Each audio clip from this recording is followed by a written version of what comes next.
안녕하십니까. 콕 찍어 알려드립니다. 이번 회차 강의를 맡은 김홍석 강사라고 합니다. 네, 여러분 만나뵙게 돼서 너무 반갑고요. 이번 시간에는 저희가 한 6차시 동안 여러분과 함께 협동조합과 사회적 경제에서 갈등을 만났을 때 어떻게 풀어나가야 되는지에 대해서 콕 찍어서 같이 살펴보도록 하겠습니다. 협동조합을 비롯한 사회적 경제는요, 일반 기업과 기업 환경과 또 다른 특성이 있는데요. 무엇이냐면 가장 대표적인 것이 사업체이면서 결사체, 즉 공동체적인 성격을 갖고 있는 것입니다. 그래서 일반적으로 협동조합을 하시는 많은 분들에게는 이것이 그냥 비즈니스만으로 잘 되면 된다, 성공한다 이것뿐만 아니라 우리가 공동체로서 서로를 돌보고 살피는 것에 소홀함이 없다라는 또 다른 목적, 또 다른 사명이 있게 됩니다. 그래서 갈등이 발생한다면 협동조합이나 사회적 경제에서는 그만큼 더 아파지게 됩니다. 왜냐하면 그 목적을 이미 깨트려 버린 것 같은 그런 책임감과 어려움이 있기 때문이죠. 그렇다면 이 공동체적인 성격, 이것들은 어떻게 가꿔가야 될까요? 캐나다의 공동체학자인 폴 벤이라는 분은 전 세계에서 깊이 있는 공동체, 깊이 있는 공동체라고 하면 무슨 말이냐면요. 그곳에 가면 힘이 나고 다시 새롭게 무언가를 할 수 있고 사람들과 연대의식이 자라나는 그런 공동체들을 다니면서 4가지의 공통점을 찾아냈습니다. 첫 번째는 무엇이냐면요. 서로의 삶을 공동체의 구성원, 협동조합의 구성원, 사회적 경제의 구성원들끼리 잘 알고 있어야 됩니다. 제가 함께 일하는 분들의 그런 삶의 어려움을 챙기지 않는다면 누구도 우리 협동조합, 우리 조직과 함께 하고자 하지 않겠죠. 그만큼 지금 같은 시대에서는 더욱더 서로의 삶을 나누고 함께 하는 것이 중요합니다. 두 번째는 함께 즐거움을 누리는 것입니다. 공동체라는 것, 또 함께 모인다는 것은 모일수록 더 즐겁고 더 하고 싶은 것이 많아져야 된다고 해요. 최근과 같은 팬데믹의 위기는 보건위생의 위기일 뿐만 아니라 공동체의 위기이기도 해요. 왜냐하면 같이 즐거운 것을 잘 못하기 때문이죠. 하지만 온라인으로라도 소그룹으로라도 즐거운 것들을 찾아다니면서 같이 하는 것이 되게 중요합니다. 왜냐하면 같이 그렇게 즐거울수록 우리 공동체에 대해서 애정이 더 넘쳐나기 때문이죠. 그래서 간단하게 실천해 보실 것은 무엇이냐면 여러분이 온라인 회의로 만났을 때 또 아니면 실제로 함께 일을 하기 전에 서로의 삶에 어려운 건 없는지 한번 체크해 본다든가 아니면 서로가 이번 한 주 또 오늘 하루 동안에 가장 즐거운 일들을 서로 나눈다든가 이렇게 간단한 나눔의 시간들을 회의나 정기적인 미팅에서 가져보시기를 권유드립니다. 그리고 세 번째는요. 어찌됐든 우리 조직, 우리 공동체가 구성원들의 필요를 채우는 것이 중요합니다. 사회적 협동조합이나 사회적 기업 같은 경우는 사회적인 미션이 있기 때문에 그것들을 위해 열심히 업을 진행해 나가실 텐데요. 아무리 사회적으로 고귀한 목적이 있더라도 구성원들의 삶을 서로 필요를 채워주기 위해서 서로 돌봐주지 않으면 구성원들은 금방 지치게 되어 있습니다. 그래서 서로의 필요를 채우는 게 무엇보다 중요한데요. 그 필요를 적절하게 채워줄 수 있는 활동들, 노력들을 기울여 나가시기를 권유드립니다. 그렇게 3가지를 잘 한 후에야 조직의 구성원, 또 협동조합의 구성원, 여러분이 함께 하시는 분들이 더 나은 변화를 위해 우리가 함께 일하자고 할 때 같이 투신을 한다고 합니다. 실제로 환경단체가 그 조직에서 어려움이 한번 처해졌을 때 제가 이 깊이 있는 공동체에 대해서 나누면서 여러분은 조직 안에서 무엇이 제일 필요하세요? 라고 얘기했을 때 저를 불렀던 단체의 리더께서는 우리가 더 열심히 환경운동을 해야 된다. 그래서 더 열심히 나은 세상을 위해 일하는 것, 투신을 더 강조했는데 거기에 구성원 중에 한 3분의 2 이상이 뭐가 제일 필요하냐고 물었을 때 함께 즐거움을 누리는 것이 제일 필요하다고 얘기했습니다. 굉장히 리더분한테는 의외였는데요. 그리고 나서는 겨울 눈꽃 핀 한라산을 함께 올라간 사진을 저한테 나중에 보내줬거든요.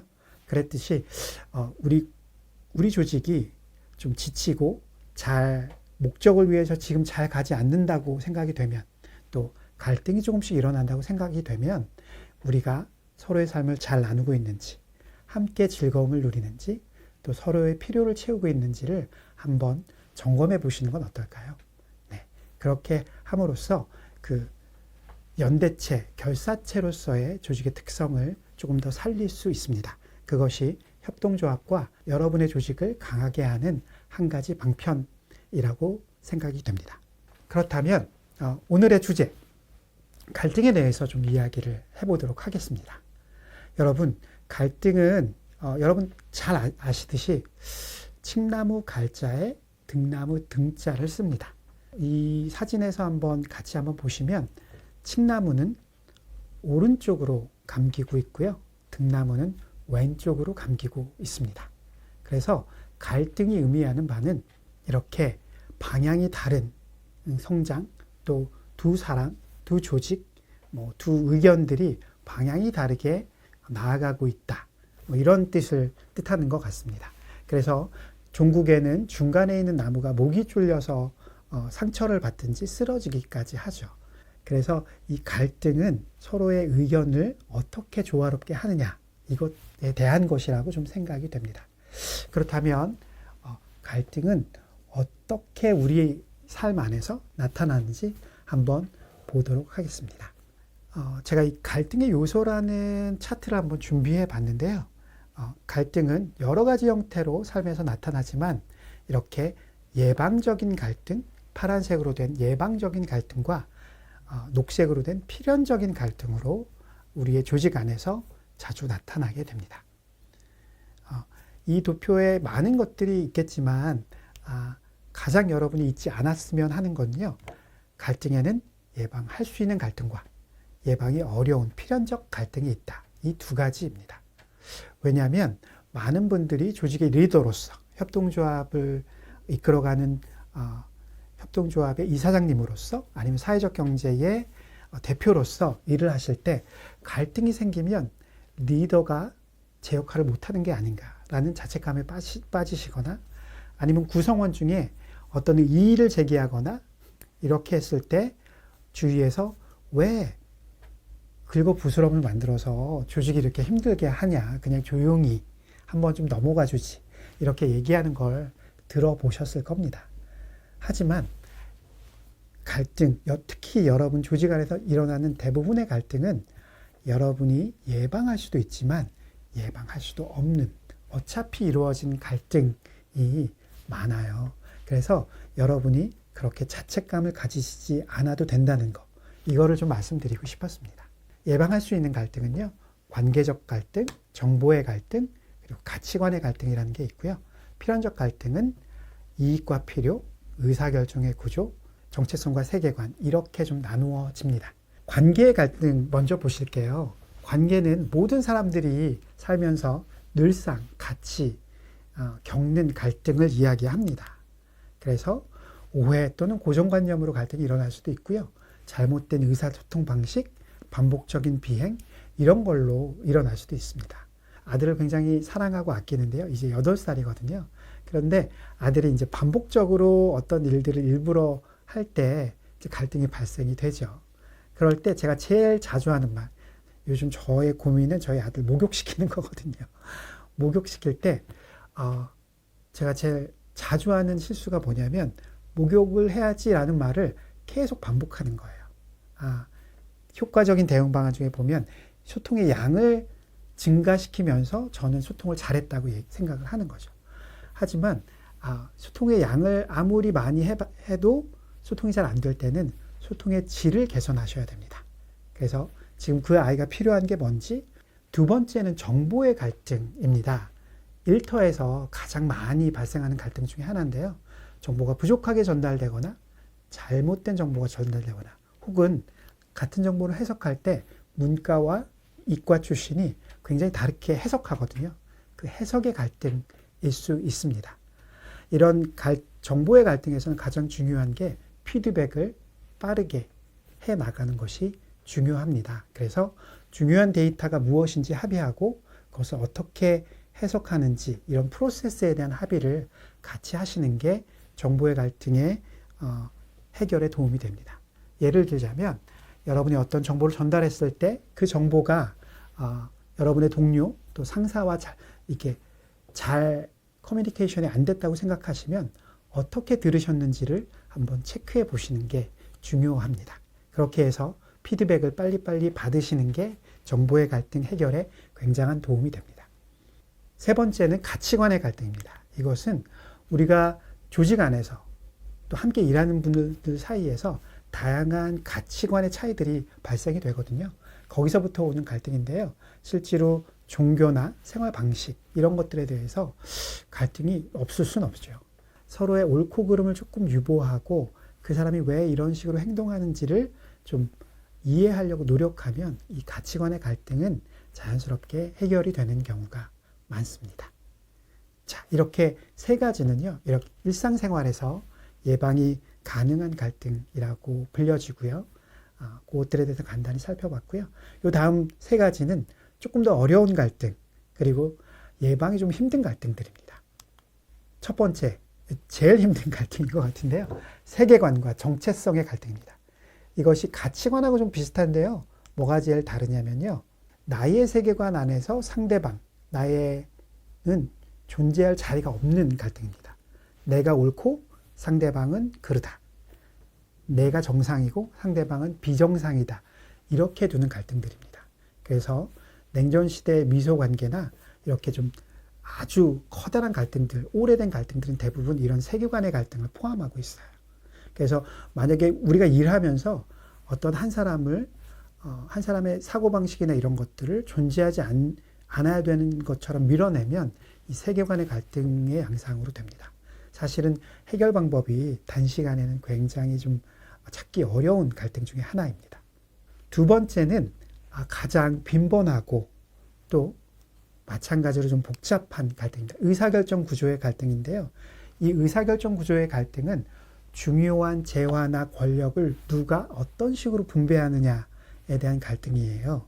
그래서 흔히 어떻게 나타나냐면 세대 갈등과 같이 나타납니다. 네, 대부분 조직에서 특정한 세대가 리더 역할을 하거나 이럴 때 이 갈등이 세대 갈등처럼 느껴지게 돼요. 세대마다 무엇이 중요하고 어떤 것들이 정의로운지 어떤 것들이 바른 의사결정인지에 대한 인식이 다 다르기 때문에 의사결정 구조의 갈등은 있을 수밖에 없습니다. 여러분의 조직이 다른 세대를 품고 있으면 당연하고요. 이럴 때는 효과적인 방법은요. 우리가 의사결정을 어떤 방식으로 결정할지에 대한 프로세스를 같이 만드는 거예요.